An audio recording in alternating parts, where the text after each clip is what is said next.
অহাবাৰ আমাৰ পৰম শ্ৰদ্ধাৰ বাপক আকৌ আমি দেখা পাম বুলি আশা ৰাখিছোঁ। কৃষ্ণ। গতিকে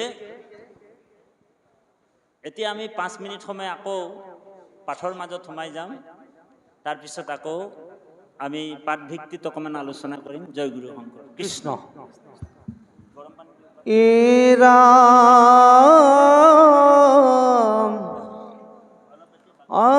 হৰিপদ চিন্তনত হৰি গুণ কথনত হৰিৰ চৰিত্ৰ শ্ৰবণত অযতে কয় আনন্দ আছে ভজিলে জানিবা পাছে কিবা তাৰ কহিব মহত কিন্তু আগে প্ৰথমত মহাশাস্ত্ৰ ভাগৱত অশুনিও ক মহাযত্ন কৰি বিষয়ৰ দুখ যত সকলে কৰিবে হত ও হৰি ভক্তৰ সংগ ধৰি জীৱা কিছু আছে ধন তেজা তাৰ মোহ মন কিছু বেয় কৰা হৰি অৰ্থে তেবে সে ভকতি বাহে মাধৱত প্ৰেম চৰে ও তেবে ধন নযায় তাৰ ব্যৰ্থ ৰাম ভক্ষ ভোজ্য বস্তু যত গৃহে হুৱে উপগত ও তাতু মোহ তেজিও আতি মাধৱত নিবেদিয়া দুখী দৰিদ্ৰক দিয়া বৈষ্ণৱত কৰিও মিনতি।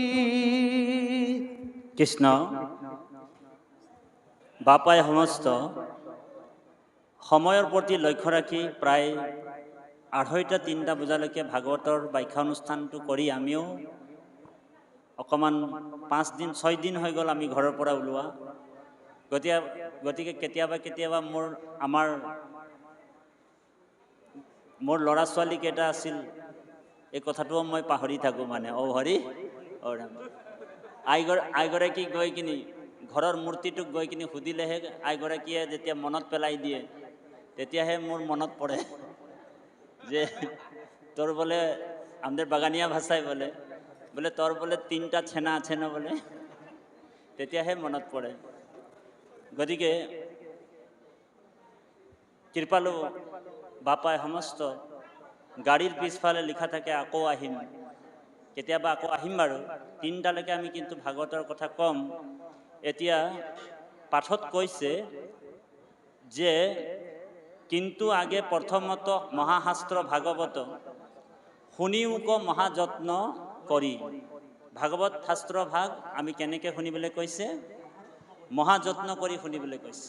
যিটো আজি আপোনালোকে মহাযত্ন কৰি 7 দিনলৈকে ভাগৱতৰ অনুষ্ঠানটো পাতিছে, আয়োজন কৰিছে। আৰু আয়োজক সমিতি আমি প্ৰয়োজক সমিতিক ধন্যবাদ জ্ঞাপন কৰা হৈছে। কৃষ্ণ ঔ হৰি ঔ হৰাম। প্ৰসাদৰ টোপোলাটো পাইছে, খালি হুলস্থুলটো আপোনালোক নকৰিব, লাহে লাহে ল'ব, মাত কথাবিলাক নিদিব আৰু গাঁঠিটো যাতে বন্ধ নকৰিব। দেউৰীৰ ফালে এনেকা কল এটা পাম নেকি বুলি চাই থাকিব, হয়নে বাৰু? গতিকে এনেকুৱা কিছুমান মানুহ আছে যিসকল মানুহে দান বৰঙণিবিলাক দিয়ে ভাগৱতত, আৰু দান দিয়াৰ পিছতো মানুহবিলাকৰ আগত গাই ফুৰে যে মই ভাগৱতৰ নামত 5,000 টকা দিলোঁ, ঈশ্বৰৰ নামত 10,000 টকা দিলোঁ, সেই বুলি গাই থাকে। বোলে কিয় গাই থাকে? বোলে প্ৰশংসাৰ ৰস ল'বলৈ আৰম্ভ কৰি থাকে। বুজিছেনে বাপ? কিছুমান মানুহে গিৰিল এটা যদি দিয়ে নামঘৰত, তাতো নিজৰ নামটো লিখাই ৰাখে, ঔ হৰি বোলে কিয়? যাতে মোৰ নামটো যাতে জিলিকি থাকে। ভগৱান ভিকাৰী নেকি বাৰু? কওকচোন বাৰু। হা? ভগৱান ভিকাৰী নেকি? তোৰ দান বৰঙণিতে ভগৱান চলি আছে নেকি? হা? চিধা চিধি কথা যে আমি ভগৱানক আমি গোটেই জীৱনটোতো খোজোতেই পাৰ হৈ গ'ল। আপুনি মই কিবা এটা দিছোঁ, তাতো আমাৰ স্বাৰ্থ আছে, হয়নে বাৰু? প্ৰভু এইবাৰ মই আমুকটো আগবঢ়ালোঁ, কিন্তু ল'ৰাটো বা ছোৱালীজনীৰ চাকৰিটো কিন্তু হৰি। গতিকে ৰাতিপুৱাৰ পৰা গধূলিলৈকে গোটেই জীৱনটো আমি ভগৱানক খোজোতেই পাৰ হৈ গৈছে। তো পৃথিৱীৰ ডাঙৰ ভিকাৰীটো কোন বাৰু? আমি। এদিন মানে এজন মানে ভিক্ষাৰী এনেকুৱা ডাঙৰ মন্দিৰৰ বাহিৰত বহি আছিলে, ভিকাৰী এজন দেই। এজন ডাঙৰ ভিক্ষাৰী এজন, এই ডাঙৰ মানে মহাজন শেঠ এজন আহিল। মহাজনজন মন্দিৰত সোমাই যাওঁতে ভিক্ষাৰীটোৰ দৰ্শন পালে। তাৰপিছত ভিক্ষাৰীটোক কৈছে, ঐ ভিক্ষাৰী, তোক বোলে মই ঘূৰি আহিহে দিব পাৰিম বোলে। তো দুৱাৰ মুখত ভিক্ষাৰীটোক চাই কিনি কি কৈছে, তোক মই এতিয়া নিদিওঁ, মই ঘূৰি আহি তোমাক দিম, মানে 10 টকাই দিব, ঘূৰি আহি দিম বুলি কৈছে। সেইটো লাক্সাৰী কাৰ লৈ গৈছে। তো ভিক্ষাৰীটো মানে কম নহয়। ভিক্ষাৰীটোৱে কৈছে, তইনো কনচা বোলে মোতকে বোলে ওপৰত আছ, তইতো বোলে মোতকৈও ডাঙৰ ভিক্ষাৰী বোলে, ঔ হৰি ঔ ৰাম। বোলে কিয়? বোলে তইতো বোলে ভগৱানৰ ওচৰত খুজিবলৈতো গৈছ, হয়নে বাৰু? তইতো ভগৱানৰ ওচৰত কি কাৰণে গৈছ? বোলে খুজিবলৈ গৈছ। তো মোতকৈ ডাঙৰ ভিক্ষাৰী তই যেনিবা, মই তোতকৈ অলপ সৰু ভিক্ষাৰী, ভিক্ষাৰীটো তইও, হয়নে বাৰু? গতিকে আমি জীৱনভৰ আমি খুজিয়ে আছো। সেইকাৰণে কৈছে, দাতা এক ৰাম বাকী সব ভিকাৰী। আমি সব ভিকাৰী। আমি দিব পৰা বস্তু ভগৱন্তক একো নাই, একোৱে দিব নোৱাৰো। কাৰণ সব বস্তু কাৰ হয়?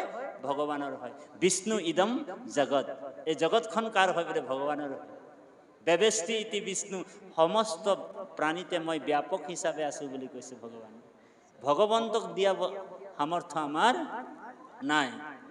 সেইকাৰণে কৈছে, পাঠত কৈছে, এই শ্লোকটো আমাৰ পুৰা কৰোঁ, গীতাৰ শ্লোকটো আমাৰ পুৰা হোৱা নাই। ভগৱানে কৈছে, দেৱতাক পূজা কৰিলে দেৱলোকত যাব, স্বৰ্গত দেৱা। তাৰপিছত কৃষ্ণই কৈছে যে হে অৰ্জুন, বোলে পিত্ৰাণি য়ান্তি পিত্ৰেজা, তুমি যদি পিতৃপুৰুষক পূজা কৰিবা, তেনেহলে মই তোমাক পিতৃলোকলৈ লৈ যাম। তাৰপিছত কৈছে ভগৱানে, হে অৰ্জুন, বোলে ভূতানি য়ান্তি ভূতেজা, তুমি যদি ভূত প্ৰেতক পূজা কৰিবা, তেনেহলে মই তোমাক ভূত প্ৰেত বনাই দিম। আজিকালি মানুহবিলাকে ভূত প্ৰেতকো পূজা কৰে, কৰে নাই বাৰু? কওকচোন। ডাহিনী যোগিনী, হয়নে বাৰু? শ্মশানত গৈ কিনি পূজা কৰে নাই মানুহবিলাক? ডাইনী যোগিনী পূজা কৰা মানুহ আছে নাই? ডাহিনী যোগিনী কৰে নাই? তো ভগৱান কৃষ্ণই কৈছে, হে অৰ্জুন, বোলে ভূতানি য়ান্তি ভূতেজা, তুমি যদি ভূত প্ৰেতক পূজা কৰিবা, তেনেহলে মই তোমাক ভূত প্ৰেত বনাই দিম। আৰু যেতিয়া তুমি ভূত প্ৰেত হৈ যাবা, তেতিয়া মই তোমাক কৈলাশত লৈ যাম। তাত তোমালোকৰ লিডাৰটো কোন হ'ব? দেৱাদিদেৱ মহাদেৱ। আৰু তাত তুমি বোলে মহাদেৱৰ আগত বোলে ভূত প্ৰেত হৈ ডান্স মাৰি থাকিবা, বুজিছেনে? যিমান ডাহিনী যোগিনী চব ভূত প্ৰেত কাৰ হয় বোলে অনুচৰ শিৱৰ অনুচৰ সেইকাৰণে ভগৱানে কৈছে হে অৰ্জুন মদজাজিনু আপি মাম তুমি যদি মোকেই সেৱা কৰা মোকেই পূজা কৰা তেনেহ'লে মই তোমাক মোৰ পৰম ধামলৈ লৈ যাম হয়নে বাৰু সেইকাৰণে ভকতে কেতিয়াও ডাহিনী যোগিনী তন্ত্ৰ মন্ত্ৰ ভূত প্ৰেত তাবিজ টুনকা এইবিলাকত বিশ্বাস নকৰে আপোনালোকে কেনেবাকে এতিয়া তাবিজ চাবিজ পিন্ধি আছে নেকি বাৰু হা আঙুলিত আঙুঠি চাঙঠি আছে নেকি হা